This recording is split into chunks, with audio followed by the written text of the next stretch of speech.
A nossa lição é a lição 5. Lição 5.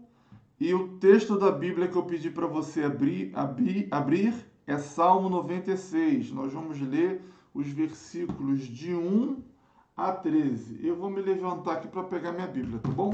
Só um minutinho. Enquanto isso, vocês ficam contemplando a plantinha que eu botei aqui na sala da minha casa. Olha a plantinha aí, ó.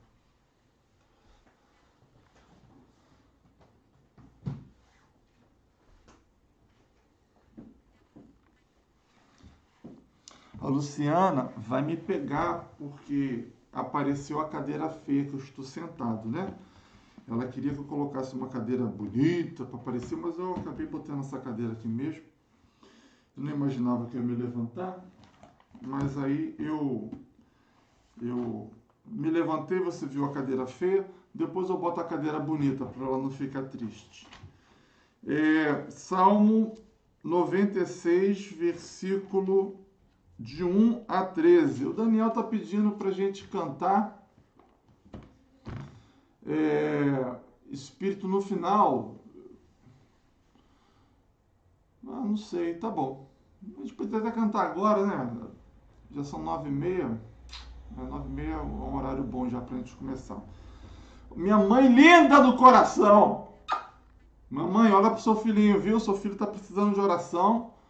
Eu pedi para a mãe orar pro filho, que coisa mais louca, né?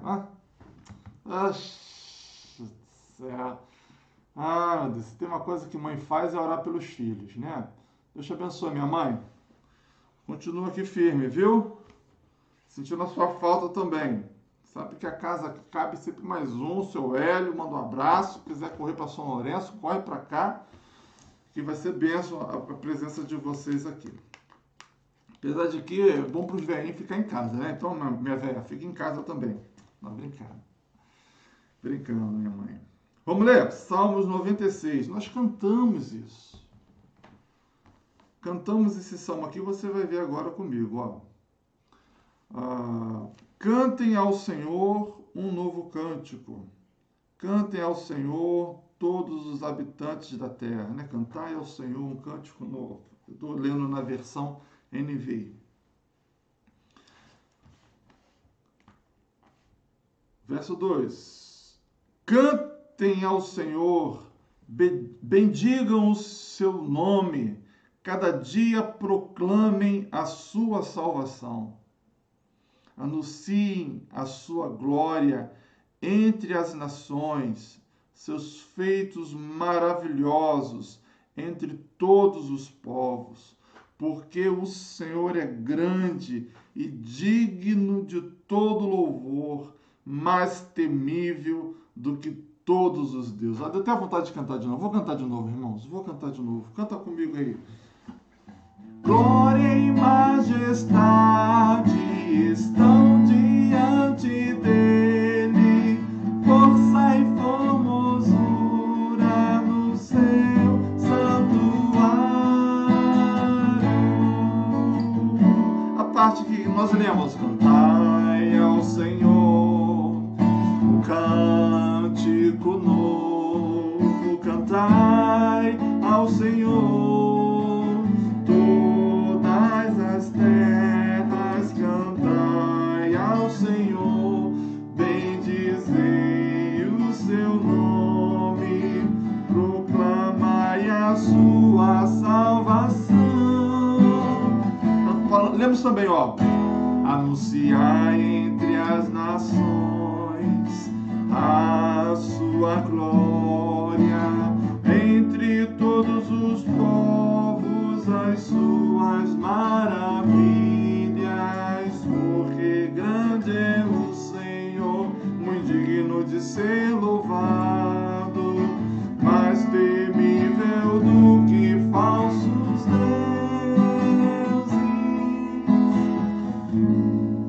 Glória a Deus, glória a Deus, glória a Deus. Cantamos o Salmo 96, lemos até o verso 4. Vamos continuar a leitura até o 13, até o final desse salmo.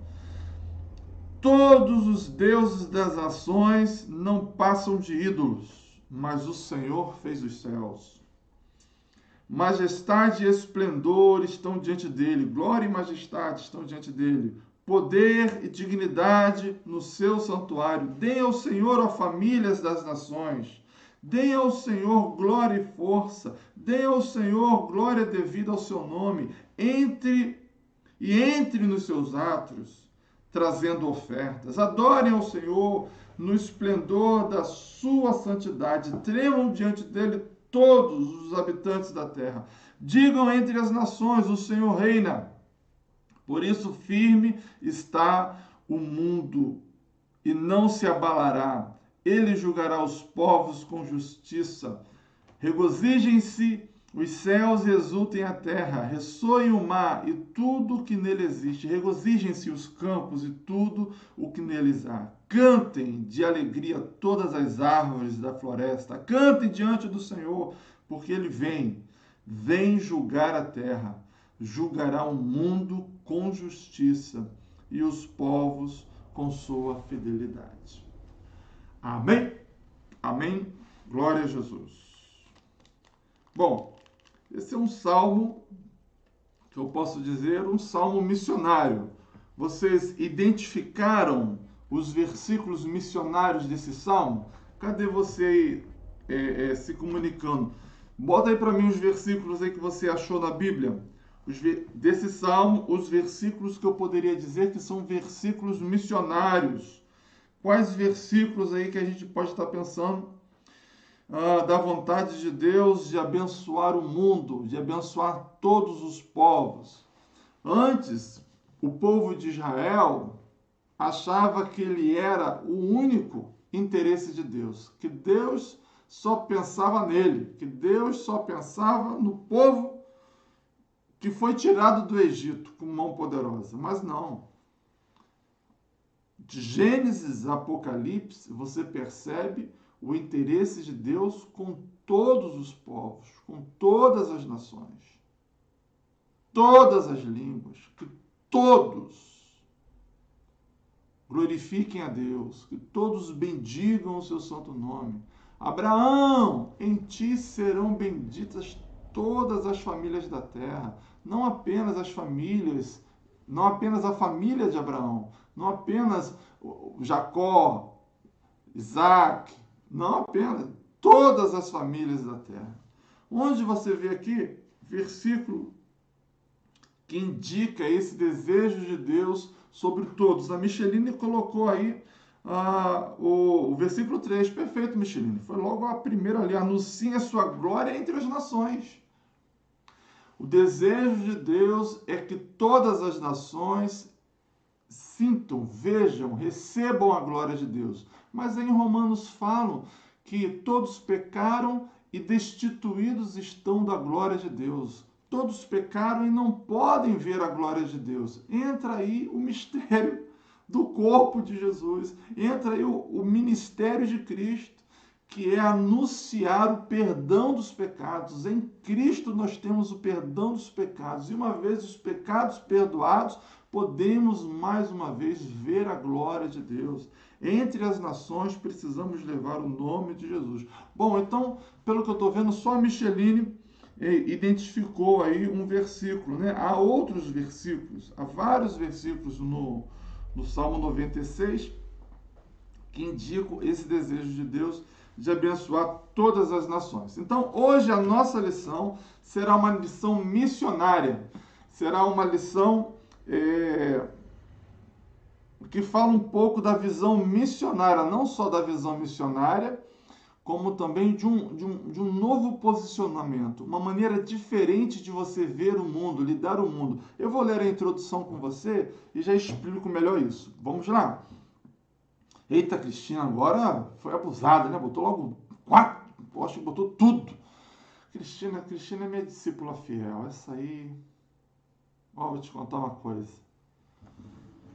Eu ia dizer para ela que só falta o casamento, mas não é não. Não é só o casamento que falta para ela, não. Falta outras coisas. O casamento, talvez... Ela está casada com Jesus, né, Cristina? Está assim com Jesus, tá bem. Mas é isso aí, minha amiga. Seguindo nessa paixão. Vamos lá, vamos ler? Deixa eu colocar aqui o texto para você me acompanhar. Nós vamos ver então lá no início. Cadê você? EBD tá aí, ó. Acompanha comigo. Lá na introdução. Para João Calvino, está aí a data do seu nascimento e quando ele morreu. Cosmovisão é um compromisso de fé e prática. Por isso, seu trabalho em Genebra consistiu na aplicação de sua fé às condições concretas de sua existência. A fé é chamada a se materializar nos desafios que encontramos. Gente do céu! Gente do céu! Ó, eu vou deixar você ver minha cara aqui só mais um pouquinho, mas eu vou voltar de novo para lá, porque só essa introdução aqui eu acho que já valeria toda a nossa lição. Tá bom? Vamos lá. Vamos voltar aqui para a introdução. Acompanha aí, ó. Primeiro já tem uma palavra difícil aí que ninguém botou, né? A gente está vibrando aqui com o casamento da Cristina, mas ninguém botou aí sobre essa frase difícil. Cosmovisão, essa palavra, o que significa cosmovisão? Então, para Calvino, cosmovisão é um compromisso de fé e prática. Deixa eu voltar para você, você me vê e eu explico. Cosmovisão é uma palavra assim muito importante dentro da teologia reformada. Lembrando a todos que nós estamos estudando essa lição, nessa revista, né, a palavra viva, que fala fé em atos de formação e transformação, é o título dela. Nós estamos estudando nessa revista a teologia da nossa igreja. E a gente já viu que ter uma linha teológica é fundamental. A gente precisa ter uma coerência teológica. E a nossa teologia é uma teologia reformada, eu tenho falado isso para os irmãos. E grande parte da nossa teologia reformada, ela é construída nos reformadores, em especial Lutero, Calvino. Tem Lutero e outros mais, mas o Calvino, devido ao dom que Deus lhe deu, devido às suas características que a gente vai ver hoje, ele trouxe assim uma contribuição maior, tá? Nunca disse para a igreja que nós somos calvinistas, nunca falei isso. Porque hoje, infelizmente, por detrás desse tema calvinismo, há muito problema, muita dificuldade, muita contenda. Eu não quero pensar nisso e nem falo que sou calvinista, ainda que eu seja 98% calvinista. Os 2% eu deixo para aquelas polêmicas que as pessoas gostam de fazer entre calvinismo e arminianismo, não é meu tema. Mas voltando para o nosso assunto aqui, cosmovisão é uma palavra fundamental para a teologia reformada. O que seria cosmovisão? Em outras palavras, seria uma visão de mundo. Vou explicar melhor. Cosmovisão é a forma como você percebe o mundo ao seu redor. É a forma como você encara o mundo. A sua vida ela é norteada. E eu vou dar alguns exemplos, ruins exemplos, né, que exemplifica muito bem isso. Eu gosto muito de botar exemplos de gerações diferentes, né? A cosmovisão do nosso avô é diferente da cosmovisão do adolescente.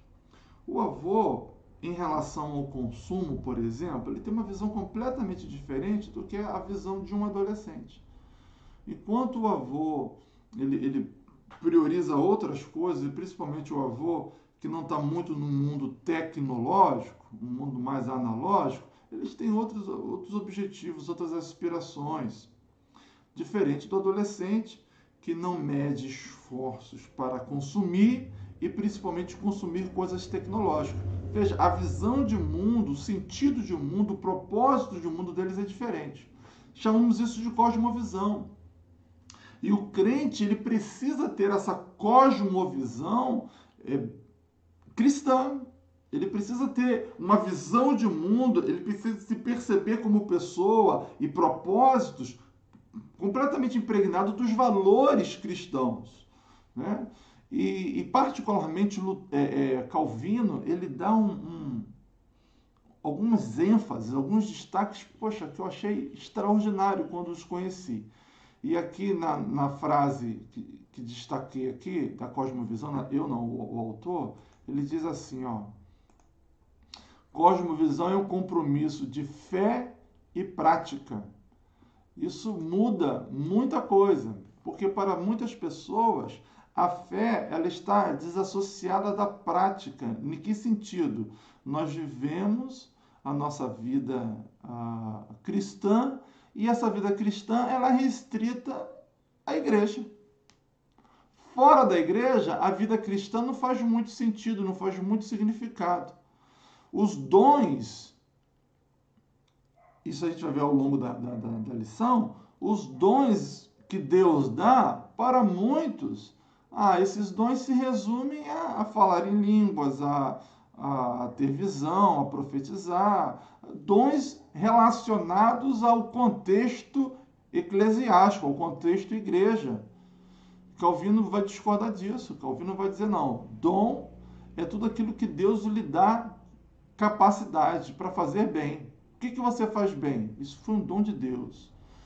É por isso que para Calvino, chamada e ministério não significava apenas um ambiente eclesiástico. Deus não chama só pastores, não é só pastor que tem uma vocação divina, mas o padeiro também tem uma vocação divina, mas o vendedor tem uma vocação divina, a professora tem uma vocação divina, entende? Ele vê as vocações como algo dado por Deus, e se é algo dado por Deus, ele precisa ser algo que resulte em glória para Deus. Essa é a premissa, essa é o início aqui dessa ideia, dessa cosmovisão de Calvino. Mas a outra frase bacana que eu quero chamar a sua atenção aqui é a seguinte: seu trabalho em Genebra consistiu na aplicação de sua fé às condições concretas de sua existência. Aqui fala do contexto, né? As condições de fé e as condições concretas ao seu redor. A igreja que não vive o seu contexto, a igreja que não vive o seu entorno, é uma igreja que está meio deslocada do propósito real de Deus. A igreja precisa estar inserida na sua comunidade, na sua cidade, e florescer, e produzir frutos. Esse discurso que a gente está lendo aqui é um discurso que você já me ouviu falar muitas vezes, não é verdade?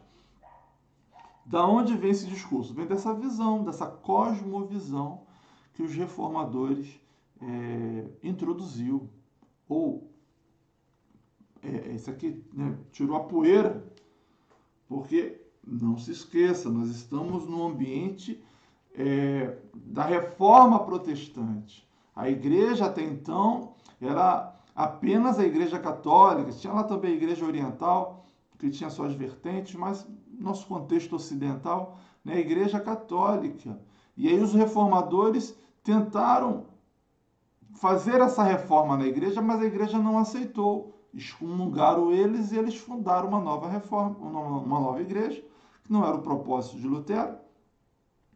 E aí uma releitura, uma interpretação diferente, ou trazendo interpretações lá dos nossos pais, esses reformadores introduziram o que nós estamos falando aqui.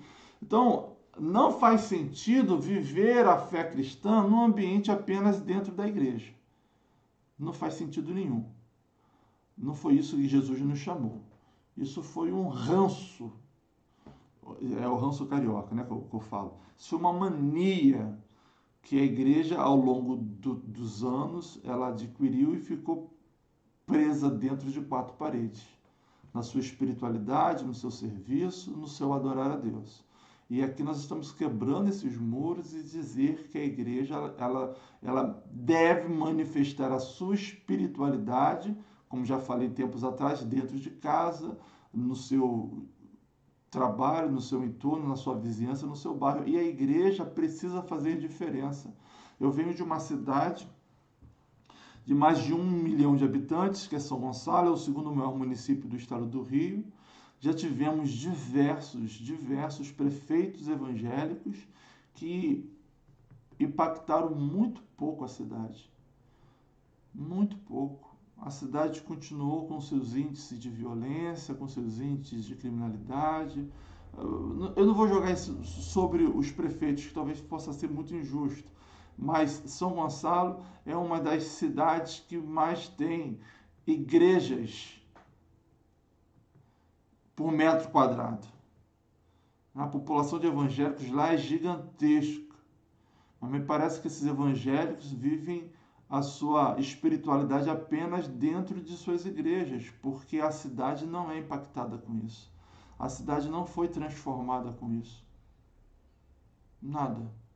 Continue os altos índices de violência, continue os altos índices de injustiça social, de desigualdade, nada mudou. Não vejo absolutamente nada.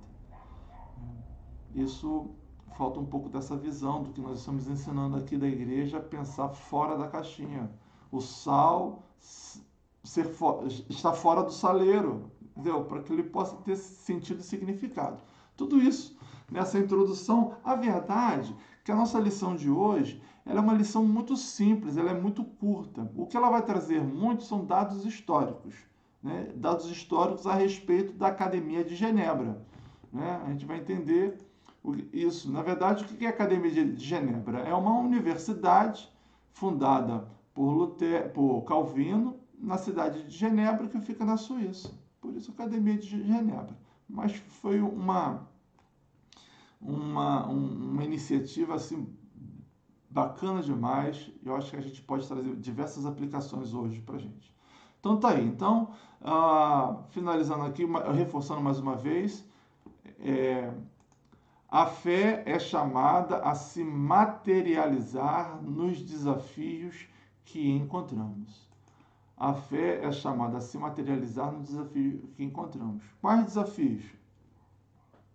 Cada igreja inserida no seu bairro, na sua cidade, que vai saber dizer. Eu não posso colocar tudo numa caixa pronta. Cada local, cada comunidade com o seu desafio. E a igreja precisa estar atenta a esse desafio e responder a essa demanda. O que a igreja congregacional de São Lourenço pode responder ali no seu bairro de São Lourenço Velho, no Carioca, ali no seu entorno, na sua cidade, enfim, isso aí é algo que nós, como igreja, devemos perceber e intervir, que vai ser diferente lá da igreja de São Gonçalo, que vai ser diferente da igreja em Serra, onde haverá o Nilson Braga, o próximo Nilson Braga, né? Cada um com o seu contexto, cada um com a sua necessidade, e a igreja precisa responder a isso para que ela tenha relevância. E Calvino, essa é uma bandeira muito importante dentro do calvinismo, dentro dos reformadores, essa relevância para a sua comunidade local. Vamos ver então a história, vamos ver o que Calvino, toda hora chamando Lutero, né? Lutero.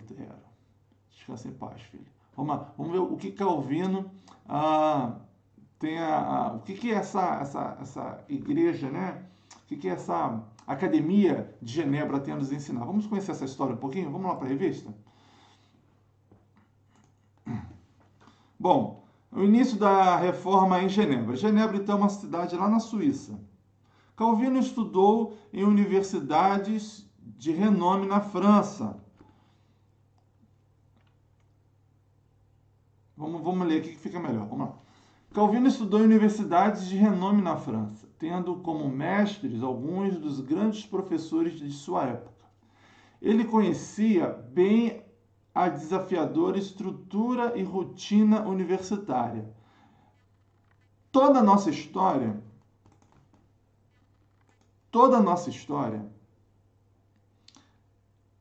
é guiada por Deus. Toda a nossa história, toda a experiência de vida, todos os lugares que passamos, todas as marcas que ficaram, pode ter certeza que tudo isso tem um propósito do nosso bom Deus na nossa vida, que irá desembocar no nosso ministério, que irá desembocar na nossa relação com Deus e nesse mistério do corpo de Jesus na missão. Você pode ter certeza disso. Não foi diferente da vida de Calvino, não será diferente na sua vida e não foi diferente na minha vida. Toda a nossa trajetória há um propósito e Deus, ele com mão poderosa, ele nos guiou assim. Vamos lá, continuar. Antes de ser teólogo, foi um humanista.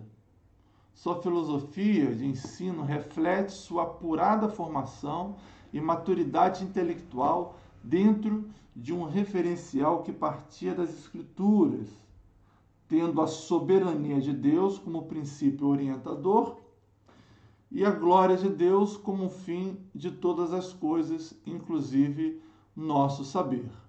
Né? Sempre volta essa figurinha. Qual a figurinha? A nossa teologia dá ênfase à soberania de Deus, a nossa teologia dá ênfase nosso propósito de glorificar a Deus, isso aí, inclusive os nossos dons. O dom de Calvino era ensinar. O seu dom qual é?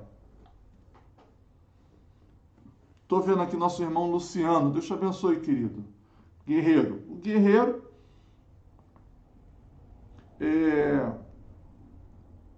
tem vários dons. Ele, por exemplo, voa. Lá com parapente, inclusive, estou até com saudade da gente fazer aquele jogo, né? Mas isso aí é outra coisa. Parapente, isso aí não é todo mundo que faz isso. Guerreiro, usa o seu dom para a glória dele, rapaz. Entendeu? São poucos as pessoas que têm coragem e têm habilidade, têm ali a capacidade técnica que você tem. Então, use isso para a glória de Deus. Cristina hoje está se mostrando uma excelente artesã, fazendo cada bolsa extraordinária. Para a glória de Deus, filha, faça isso. A irmã Marisa, na jardinagem, gosta de mexer na planta, dá uma vida, dá uma vitalidade, ressuscita plantinhas e tudo. Para a glória de Deus. Outra é para cozinhar, outra é para costurar, outra, seja o que for, os dons que Deus está lhe dando, seja para a glória de Deus. É isso. Vamos seguir? Já na sua primeira permanência em Genebra, Calvino insistiu junto aos conselhos para melhorar as condições do ensino, bem como os recursos das escolas. Ele apresentou ao Conselho Municipal um projeto educacional gratuito que se destinava a todas as crianças, meninos e meninas, tendo um grande apoio público. Dessa proposta surgiu o Collège de River. Eu não sei qual é a pronúncia em francês. Você percebeu o que Calvino está fazendo aqui, gente? Perceberam isso? O que Calvino fez? Calvino foi no Conselho Municipal. Calvino olhou a educação, seu dom, sua chamada. Isso não tem nada a ver com igreja, não fez nada para a igreja, entende? Não foi igreja, ele olhou para a cidade. Ele viu uma necessidade na cidade, e pensou, fez um projeto, foi lá nas autoridades municipais, levou o projeto, a cidade comprou, a população abraçou e Calvino revolucionou. Um ensino gratuito. Vamos seguir nosso estudo, a leitura Vamos lá. Aí o ensino gratuito, deixa eu ver como foi aqui o finalzinho da última. A primeira escola primária gratuita e obrigatória de toda a Europa. Veja o que esse homem fez. Ele fez a primeira escola primária gratuita e obrigatória para as crianças. Será que parou por aí? Nossa, eu fico encantado. Eu fico encantado. Eu fico encantado. Eu fico encantado. Meu Deus. Meu Deus. Quem distribui os dons? Deus. Quem lhe chamou? Deus. Quem faz todas as coisas? Deus. O que nos impede então de fazer as coisas? O nosso egoísmo impede. Olhar só para o nosso umbigo, né? Isso vai nos impedir. Ter propósitos errados. O propósito de Calvino era servir a Deus com aquilo que Deus colocou nas suas mãos. Talvez tenhamos um propósito errado, propósito de se exibir, propósito de ficar rico, o propósito de ser aplaudido pelas pessoas. A gente tem propósitos errados, isso tudo prejudica o nosso serviço. Meu Deus. Olha, eu sei que nem todos Deus tem coisas extraordinárias a realizar. A maioria de nós, o Senhor nos dá coisas pequenas e simples que têm um valor gigante. Outros, poucos. Deus tem propósitos maiores, alcances maiores. Me faz lembrar a pobre viúva na oferta. Veja, não é a quantidade das coisas grandiosas que você pode fazer. Não é. Mas é o pouco que Deus lhe deu para fazer, você realizar com fidelidade e amor. O pouco. Não pense que Deus usa mais algumas pessoas do que a você, porque algumas pessoas têm um alcance maior, as suas obras chamam mais atenção, várias outras pessoas são abençoadas. Filho, talvez o propósito da sua vida seja abençoar uma pessoa. Uma pessoa. Deus lhe colocou aqui na terra para fazer com que uma pessoa seja transformada. Uma pessoa seja restaurada. Se é isso que Deus lhe deu para fazer, cumpra o que Deus lhe deu para fazer, filho. Não fique atrás de glória, de honra. Meu Deus, eu poderia ir embora. Eu poderia ir embora. Sabe aquela coisa que você... Eu acho que já falei tudo que tinha que falar. Você está me entendendo? Meu Deus.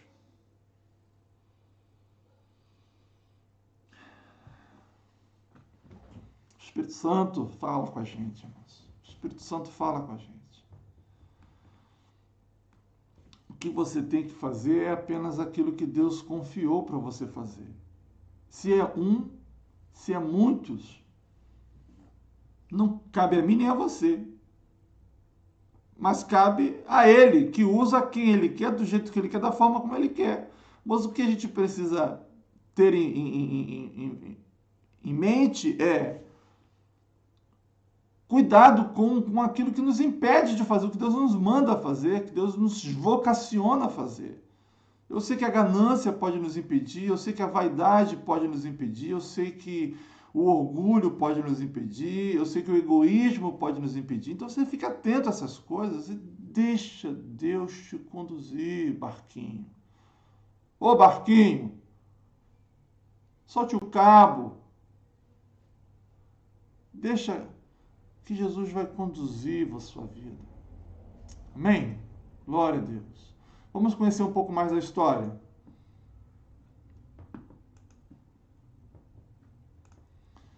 Tá aí. A partir de 1541, Calvino reestruturou o sistema educacional da cidade. Pelo amor de Deus. Com o Estado empobrecido, apelou para doações e legados. Que homem! Não ficou sentado chorando a falta de recursos, foi atrás dos recursos. Ele tinha visão. O negócio estava dando certo, não seria o dinheiro que iria impedir. O homem foi atrás do dinheiro, não ficou chorando no canto, afinal de contas ele seria o Deus do ouro e da prata. É a visão que nos move, né? A visão que nos move. Fiel ao seu princípio de escolas teológicas, são berçários de pastores, Calvino criou uma academia em Genebra. O culto inaugural ocorreu em 5 de junho de 1559, no templo de Saint-Pierre.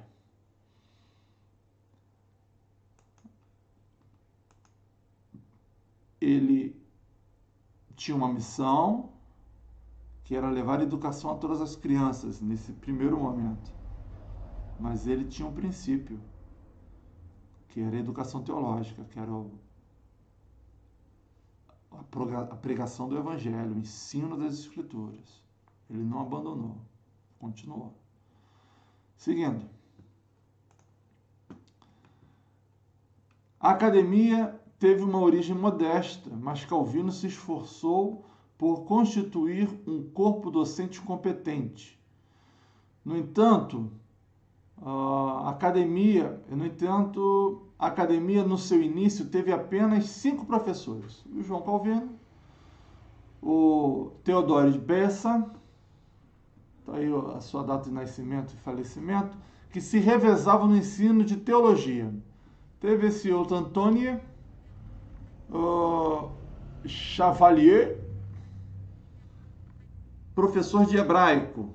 Teve o François Belleroux, professor de grego. O Jean Talgotin, sei lá, professor de artes, que seria filosofia. Bom, aí a gente já se localizou no novo slide, né? A gente está aqui abaixo, um pouquinho aqui abaixo do segundo parágrafo quase, né? A base da formação educacional em Genebra era a Bíblia. Competia à família, apesar de suas limitações iniciais, e ao Estado, o cuidado com a educação. No entanto, a igreja tinha um papel especialíssimo. Os pastores eram responsáveis pelo ensino nas escolas elementares e nos colégios.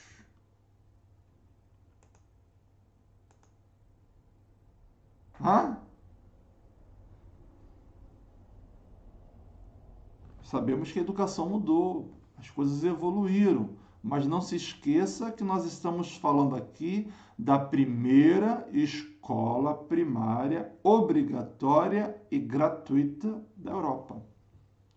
A primeira obrigatória e gratuita. Eram os pastores que estavam lá ensinando essa galera. Vamos embora, vamos seguir.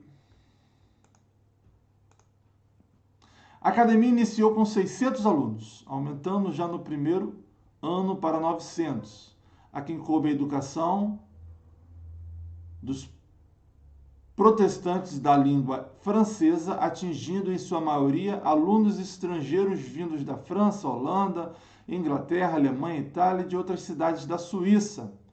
Calvino não concebia a academia distante da igreja, antes sustentava 2 princípios fundamentais: a unidade da academia e a união íntima da academia com a igreja. Com esse propósito, todos os professores estavam sob a jurisdição disciplinar da igreja, devendo subscrever a confissão de fé adotada. História, método. Calvino se preocupou de colocar pessoas com compromisso com Deus, homens de Deus. A gente sabe que hoje não é assim, sabemos que hoje muita coisa mudou, mas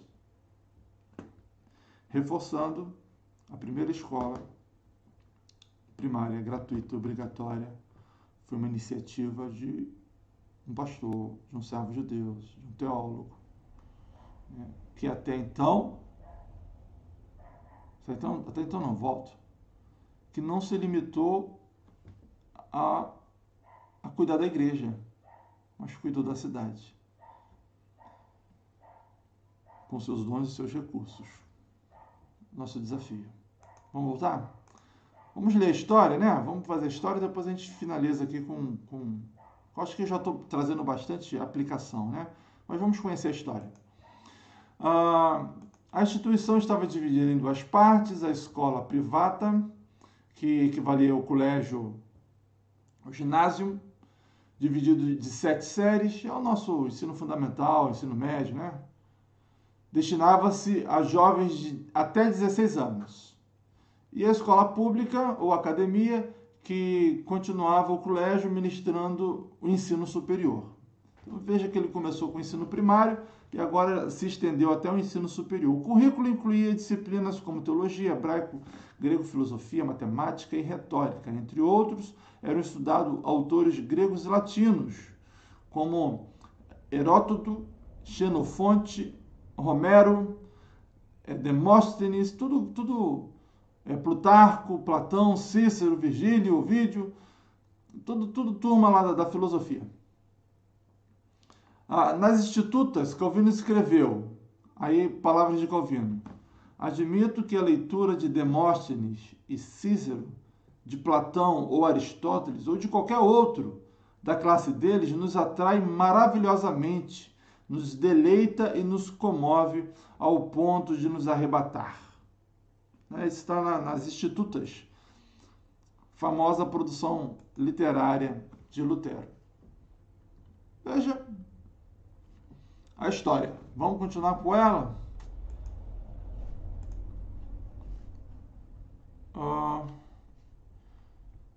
Terceiro ponto, né? Um centro missionário. Genebra se tornou uma verdadeira escola de missões. E agora aqui a gente vai fazer uma ponte dessa preocupação de Lutero, de Calvino, não só apenas de servir a comunidade nas suas necessidades materiais, físicas, mas também tão forte como a sua preocupação de atender a sua necessidade espiritual. Na verdade, essa divisão só atrapalha. Não existe divorciar essas coisas, é problema. Nós não podemos divorciar a ação social do Evangelho. O Evangelho e a ação social é a mesma coisa. Evangelho e cuidados do corpo é a mesma coisa, entende?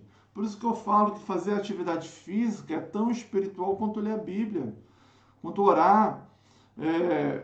Você fazer preventivo, minha irmã, é tão espiritual quanto você ir ao culto. Entende? Não dá para a gente desassociar essas questões físicas, emocionais, materiais, das questões espirituais, das questões religiosas. Não dá, faz parte de um todo. Lá em Lausanne, a gente dá uma releitura a isso tudo e a gente chama a teologia da missão integral, veio logo depois, né? Sou super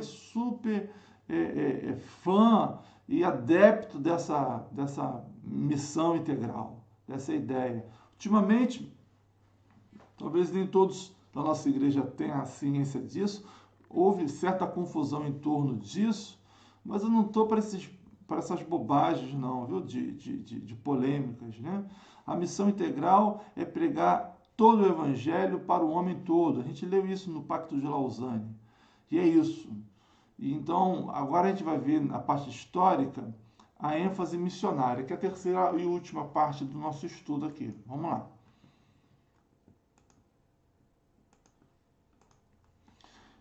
Genebra se tornou uma verdadeira escola de missões. porque os foragidos que lá se instalaram, posteriormente levaram para os seus países e cidades o evangelho ali aprendido. Deixa eu explicar para você que foragidos são esses. Nós estamos falando de uma Europa, século XVI, em plena reforma protestante, acabou de acontecer, e havia uma guerra muito grande, uma perseguição religiosa muito grande da maioria católica sobre os protestantes. Muitos países não aceitavam os protestantes e os puniam com morte. Então, foragidos era essa turma que fugia da perseguição religiosa, ia parar em Genebra, estudava, se preparava, crescia biblicamente, crescia espiritualmente, crescia intelectualmente e voltava para suas cidades como missionários. A estrutura do pensamento de Calvino tornou-se uma força motriz poderosa para o trabalho missionário. E quando eu falo aqui de estrutura de pensamento, é o que futuramente as pessoas foram chamar de calvinismo. Acontece que o envio de missionários para outras cidades e países era uma questão delicada para a qual a companhia de pastores manteve, enquanto pôde, sigilo absoluto, até mesmo do conselho municipal. Os nomes dos missionários eram, em geral, mantidos em sigilo. A primeira vez que tais nomes são mencionados na Companhia de Pastores de Genebra é em 22 de abril de 1555. E aí está o nome das pessoas, vou continuar na minha pronúncia refinada francesa, né? Jehan Vermont e Jehan Lavorgetier. Enviados para as igrejas dos vales de Piemonte e Jacques Laglois Tours. Foi meio com a minha fluência em inglês agora prejudicou aqui o francês. Mas vamos lá. De Lausanne e Lyon, onde seriam martirizados em 1572. 1572. Agora eu tenho que me localizar aqui no meu para onde eu vou aqui, 1552. Veja, enquanto eu me localizo, veja que os primeiros missionários foram martirizados. Os primeiros missionários morreram. Vamos para outros exemplos. Seguindo aí, então, nossa leitura. Outro exemplo foi o envio de 2 ministros para a missão no Brasil, em resposta ao apelo de isso aqui eu sabia falar direitinho. Villaguillon. Isso aqui eu sabia que essa história aqui é famosa, mas, enfim. Jean de Lery, Viagem à Terra do Brasil, que é descrita de forma sumária. Isso aqui é um livro que registra você de história. Tia Marisa vai gostar disso aqui, tia Marisa. Lembra lá da invasão dos franceses no Rio de Janeiro? Filha, nessa invasão, naquele barco que eu acho que era esse que eu tentei pronunciar, essa invasão francesa tinha 2 missionários franceses. Esses caras calvinistas foram mortos por causa da guerra ali, daquela invasão, né? Ele estava nesse bolo, né? E acabaram morrendo, né? Mas bem interessante a presença desses 2 missionários calvinistas. Foram os primeiros protestantes a pisarem aqui em terras brasileiras. Voltando à leitura, a própria correspondência que vinha dos franceses no Brasil para o Calvino recorria a algum desses pseudônimos. Genebra se tornou um grande centro missionário, irradiando pelo mundo a sua teologia e ao seu ardor missionário. Em 1567, Genebra já tinha enviado mais de 120 missionários para a França, que atuavam de forma clandestina por causa das perseguições. Só um parênteses aqui que me trouxe até confusão na leitura. Calvino de fala francesa, Genebra, Suíça, também falava francês. A Suíça falou fluente 3 idiomas. É francês, alemão e inglês. Qualquer criancinha lá na Suíça fala esses 3 idiomas fluentemente. E aqui a gente estava num contexto de língua francesa, tá? Genebra, Suíça, mandavam missionários para a França. Seguindo. Genebra se tornou, já foi, aqui embaixo agora, né? Quando voltavam para os seus países com o coração em chamas, muitos dos alunos de Genebra levavam consigo a palavra, esforçando-se por difundir o evangelho visto em Genebra. Que bacana! Que bacana! E aqui, irmãos, vale aqui uma observação. Seguinte, não era moeda de troca. O que Calvino estava fazendo não era moeda de troca. Não era, olha, eu te ensino e você aprende aqui o evangelho. Olha, eu te ensino isso e você vai ser missionário. Não. Quem chama é Deus. A verdade é a seguinte, olha para mim, olha para os meus olhos.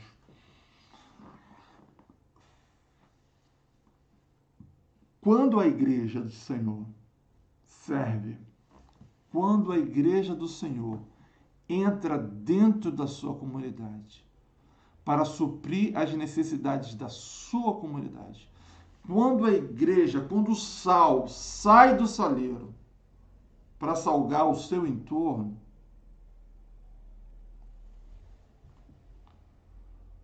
quem não faz parte da nossa família é atraído por ela.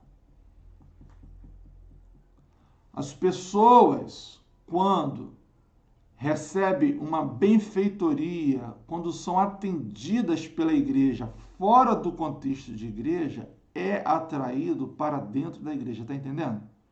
Está entendendo? Se o nosso tão sonhado, aguardado, esperado artesanato sair do papel, vir para a prática, e o nosso artesanato servir a comunidade, as mulheres que são atendidas e são cuidadas pelo nosso artesanato serão atraídas para a igreja. E assim em qualquer área, a igreja sai das suas 4 paredes e serve. O seu ato de servir, o seu ato de ser generoso, de contribuir para o crescimento dessas pessoas, para o crescimento da nossa comunidade, naturalmente essas pessoas são atraídas para dentro da igreja. Esse é o mistério. Não é toma lá da cá, não é barganha. Eu vim de uma época que as pessoas só davam cesta básica se frequentasse a igreja, se frequentasse a escola dominical. Entende? Filho, está precisando? Levamos a cesta. Podemos levar? Tivemos condições? Tá bom, levamos a cesta básica. E agora? Deus faça a obra na sua vida. O Espírito Santo lhe convença. E assim para qualquer área da nossa vida. Qualquer área da nossa vida. Bom, vamos seguir nossa leitura aqui. Conhecendo a história. Tá bom? Então nós lemos a perseguição. Não. Vou ler agora a perseguição. A perseguição e o martírio faziam parte desse nobre ideário. Vezes sem contas, esse era o preço. A gente está falando aqui da escola de missões, da escola secular, da escola que ensinava a Bíblia, a escola que ensinava tantas coisas importantes, da academia, que formavam missionários. E o preço desses missionários era pago com a própria vida. Essas pessoas saíram com o coração incendiado de Genebra, iam para suas cidades de origem, seus países, e muitas vezes pagavam com a própria vida. Nossa, acho que você está entendendo o que eu estou falando, né? Acho que não preciso falar mais nada, não. Você sabe por que isso? porque havia clareza na cabeça deles. Eles tinham uma missão, eles tinham um propósito e eles tinham um prazer de servir ao Senhor. E sabe quem faz isso? Sabe quem leva um homem a essas coisas? É o discurso de Calvino?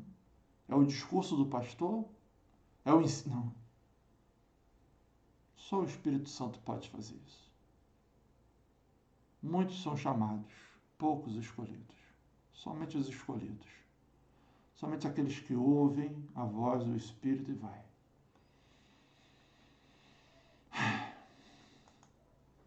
Vamos continuar a história?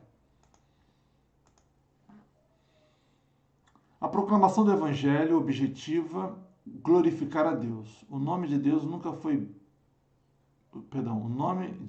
nunca é bem mais celebrado do que quando a verdadeira... Isso aqui está entre aspas, percebeu?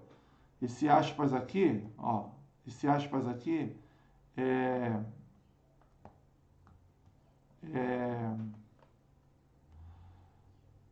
palavras de Calvino. O nome de Deus nunca é mais bem celebrado do que quando a verdadeira religião é extensamente propagada e quando a igreja cresce. Ele usa a expressão verdadeira religião porque havia aquela rivalidade com a Igreja Católica. É extensamente propagada e quando a igreja cresce, a qual, por essa conta, é chamada plantações do Senhor, para que ele seja glorificado. Esse objetivo da academia faz jus à compreensão missionária de Calvino, considerando que o reino de Deus envolve todos os povos. Jesus não foi enviado apenas aos judeus. O evangelho deve ser anunciado a todos. Isso aqui ficou claro na nossa leitura introdutória, nas canções que cantamos também. Comentando 1 Timóteo 2,4, Calvino afirma: nenhuma nação na terra e nenhuma classe social são excluídas da salvação, visto que Deus quer oferecer o evangelho a todos, sem exceção. Isso aqui é palavras de Calvino, irmãos. Ele quer oferecer o evangelho a todos, sem exceção. Muita gente rejeita o calvinismo por interpretar errado aquela premissa, né? Que Deus veio para os escolhidos. Deus não veio salvar todo mundo. Deus veio salvar somente os escolhidos. Mas veja, ainda que Calvino fale isso, olha o que ele diz. Nenhuma nação da terra, nenhuma classe social são excluídas da salvação, visto que Deus quer oferecer o evangelho a todos, sem exceção. Eu preciso ler isso aqui para retomar no outro slide. À frente, aqueles que se encontram abaixo do governo,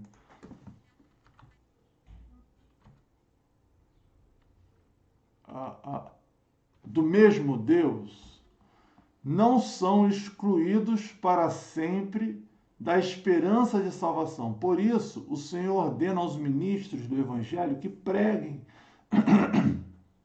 em outros lugares distantes, com o propósito de espalhar a doutrina da salvação em cada parte do mundo. Analisando uma das implicações da petição "Venha o teu reino", Calvino comenta: nós oramos pedindo que venha o reino de Deus. Quer dizer que todos os dias e cada vez mais o Senhor aumente o número de seus súditos e dos que creem. Isso está lá também nas Institutas. Deixa eu voltar para você e falar o seguinte: não é o fato de se crer que Deus veio para os escolhidos que nos isenta de pregar o evangelho. Muitos distorcem. Perdão. Lu, traz um copo de água para mim, por favor. Muitos distorcem o calvinismo, dizendo: se os escolhidos não perdem a salvação, Ah, se Deus veio só para os escolhidos, então por que pregar o evangelho? Porque se ele é escolhido... Veja que nada disso Calvino falou. Isso é tudo maluquice da cabeça dos outros. Calvino insistia, prega o evangelho. Olha a escola de Genebra. Por que pregar o evangelho se Deus só vai salvar os escolhidos? Puxa, você sabe quem são os escolhidos? Ninguém sabe quais são os escolhidos. Ninguém sabe. Por ninguém saber, a gente vai continuar pregando, porque a gente sabe que os escolhidos que ouvirem serão salvos. Vamos seguir? A academia tornou-se respeitada em toda a Europa. O grau concedido aos seus alunos era aceito em universidades, países protestantes, como por exemplo a Holanda. O historiador católico Marc Vernat comenta que a academia será daí em diante um viveiro de pastores para toda a Europa reformada. Esse historiador católico, ele escreveu essa frase num livro católico, né? Deixa eu ver se está lá o nome do livro, A História dos Concílios Ecumênicos. Está aqui em cima, ó, tá vendo o slidezinho, né? Siga na leitura. A academia contribuiu em grandes proporções para fazer de Genebra um dos faróis do Ocidente. Aí está registrado aqui nesse livro também. A reforma dada em Genebra era intelectual, como eu falei, e espiritual, como eu falei. Os alunos participavam dos cultos das quartas-feiras, bem como de todos os 3 cultos prestados a Deus no domingo. Joia. Vamos para a conclusão. Seguindo... deixa eu abrir aqui um pouquinho. Bom, lemos aqui muita coisa histórica, mas fizemos também muitos comentários. E eu estou vendo pouco... Na verdade, não. Até agora não vi nenhuma pergunta, tá bom? Fique à vontade aí para perguntar. Fique à vontade para perguntar e espero que eu tenha condições de responder. Vou para a conclusão e a gente abre um pouquinho mais dessas perguntas aí e daqui a pouco eu vou fazer minhas perguntas para você responder. Tá joia? Deixa eu dar uma olhada aqui como tá os nossos irmãos nos acompanhando. Eu acho que o estudo hoje não foi tão interessante porque nós estamos com poucas pessoas. 18 pessoas. Eu sei que o estudo está sendo abençoado, né? Eu estou implicando. O estudo está sendo abençoado principalmente por mim. Eu estou sendo muito abençoado, está sendo muito legal compartilhar isso com vocês. Vamos lá. Eu me perdi aqui com os meus quadros, já estou me acertando, já me localizei. Vamos para a conclusão? Então vamos. Nossa conclusão. Seguindo a compreensão bíblica de Calvino, e ficou ruim aqui a conclusão, gente. Calma aí, deixa eu acertar esse quadro aqui, não sei o que aconteceu. Só um minutinho. Ficou pequeno agora aqui, né? Ih. Aí, Flavinha, você deve estar rindo de mim agora nessa hora, né? O que aconteceu, Jesus?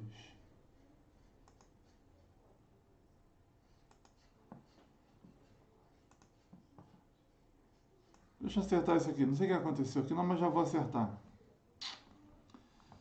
Ai. Ó, que loucura. Só um minutinho, irmãos. Já estou acertando já.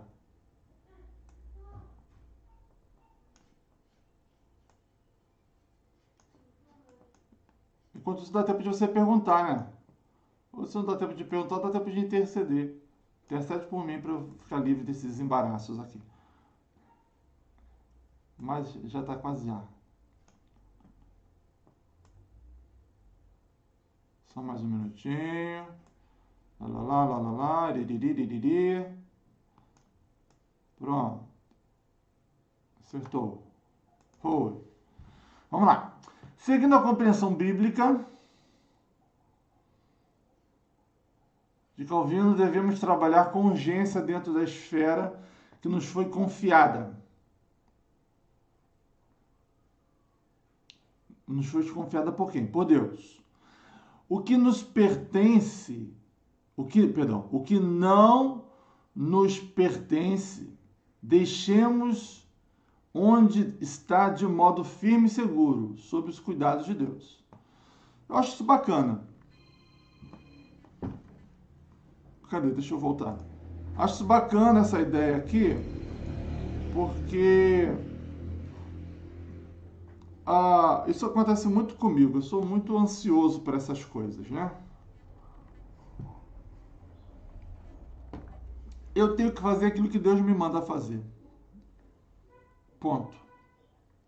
Quem vai transformar, quem vai mudar, quem vai fazer os jovens se encontrarem com Jesus, quem vai fazer a igreja crescer, quem vai fazer os crentes lerem mais a Bíblia, orarem, quem vai fazer os meus vizinhos se converterem, isso tudo não sou eu, isso é Deus.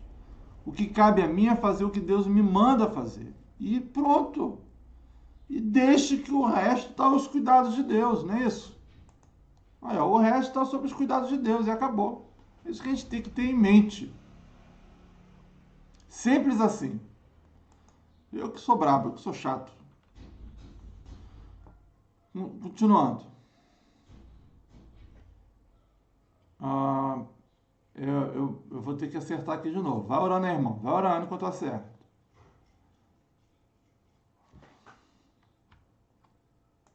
Só um minutinho. Eu não sei o que aconteceu, que eu mexi numa coisa aqui que deu ruim. Mas eu já estou acertando já, que eu já sei qual é o caminho para acertar. Pronto, voltamos. Como nós não sabemos quem são os que pertencem ou deixam de pertencer ao número e companhia dos predestinados, devemos ter tal afeto que desejemos que todos se salvem.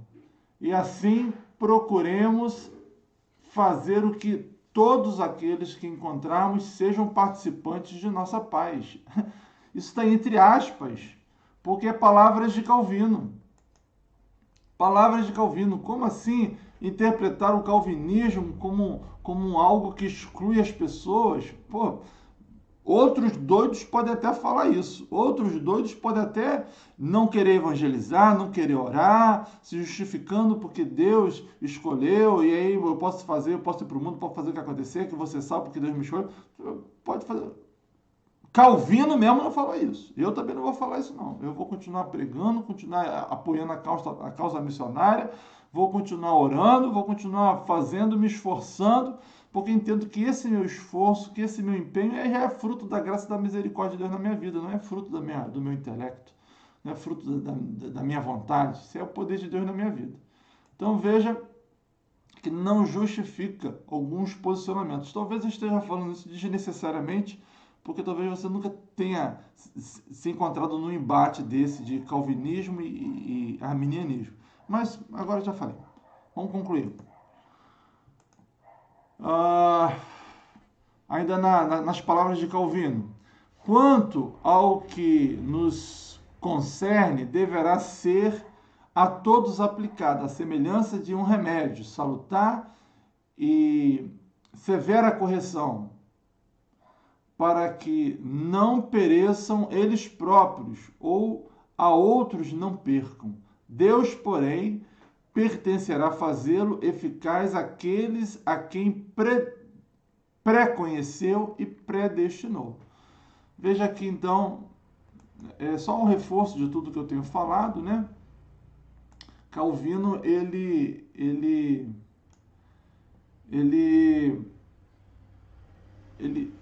prega o ardor missionário, ele prega o ardor do evangelismo, ele prega o ardor de servir a comunidade, ele prega com ardor a leitura bíblica, ele não faz separação. A Bíblia não faz separação, é a gente que faz essas separações todas aí. Vamos fazer a nossa aplicação e aqui eu já estou finalizando. Nosso trabalho deve ser feito com tal confiança em Deus, sabendo que cabe a ele converter o coração do homem e que a rejeição ao evangelho neste momento não implica necessariamente na rejeição absoluta.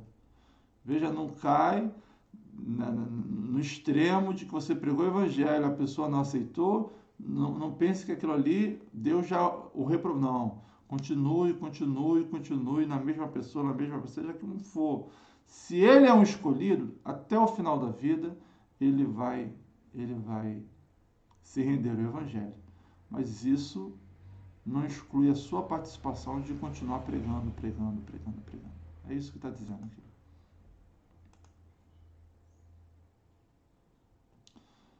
Finalizando então o último slide, essa convicção nos estimula a trabalhar com fervor e alegre perseverança, visto que a conversão de uma pessoa está nas mãos de Deus.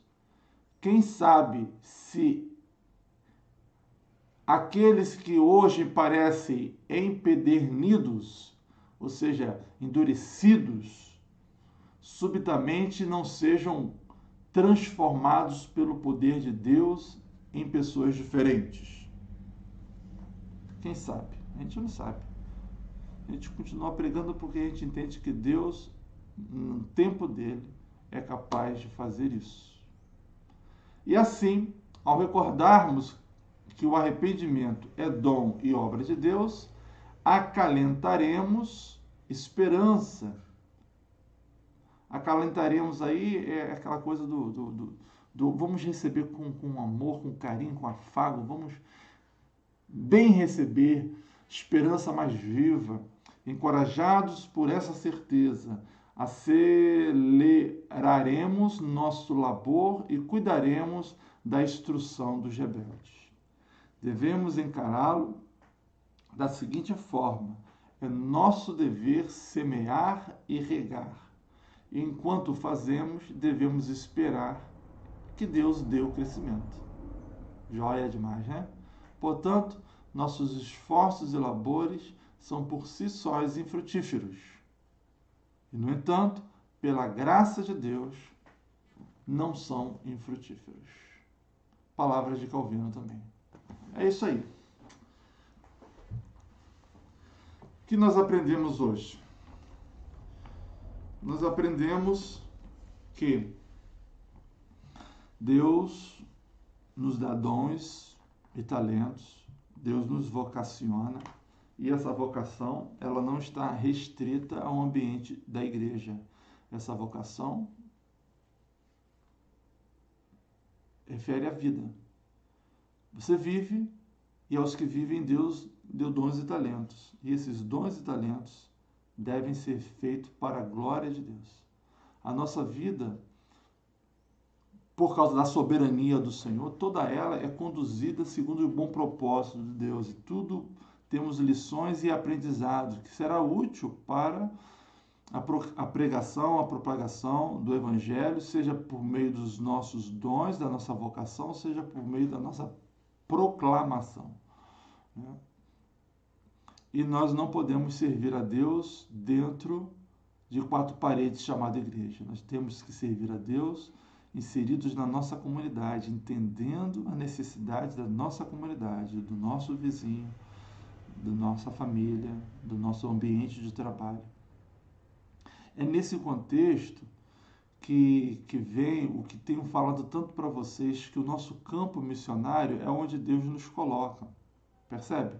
Gente, a teologia reformada mudou o mundo. Mudou o mundo ocidental. O impacto que os ensinos de Calvino e os demais reformadores foi tamanho que um sociólogo chamado Max Weber escreveu um clássico, um livro extraordinário, analisando esse impacto do calvinismo no mundo capitalista, né? No mundo ocidental. O capitalismo cresceu junto com o protestantismo. Então, ele diz assim, no seu título, a reforma protestante e o espírito do capitalismo. Bem bacana as colocações, na minha opinião, na minha leitura, ele deu muita bola fora quando ele quis interpretar Calvino, a sua teologia, em alguns aspectos. Mas ele foi muito preciso em perceber como que essa nova cosmovisão, como essa nova maneira de ver o mundo impactou o entorno, impactou a Europa, impactou o mundo ocidental. Isso é o Evangelho.